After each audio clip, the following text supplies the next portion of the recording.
महाराष्ट्र के सोलापुर में शादी का एक अनोखा मामला सामने आया है। जुड़वा बहनों ने एक ही लड़के से शादी कर ली। हैरानी की बात यह है, शादी परिवार वालों की मौजूदगी में धूमधाम के साथ हुई। शादी का वीडियो भी वायरल हुआ। हालांकि इस मामले में पुलिस ने अब केस दर्ज किया।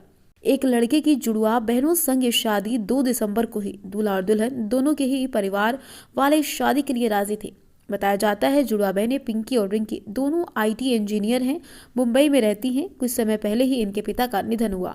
इसके बाद दोनों अपनी मां के साथ ही रह रही थी। पिंकी और रिंकी ने अतुल नाम के युवक से शादी की। हालांकि इस मामले में अकलज पुलिस थाने में दूल्हे के खिलाफ केस दर्ज कर लिया गया है। ये केस आईपीसी की धारा 494 के तहत किया गया।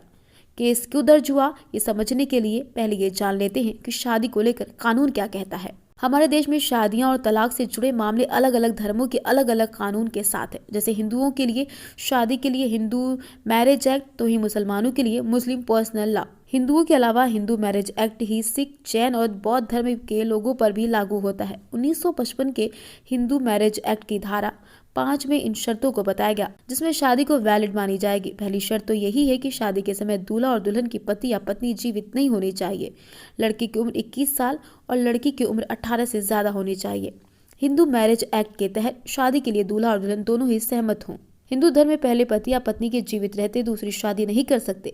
दूसरी शादी तभी होगी जब पहले पति या पत्नी की मौत हो चुकी है या फिर 7 साल तक पति या पत्नी का कुछ पता ना चले, उसके जीवित रहने का कोई सबूत ना हो। ऐसे में दूसरी शादी कर सकते हैं।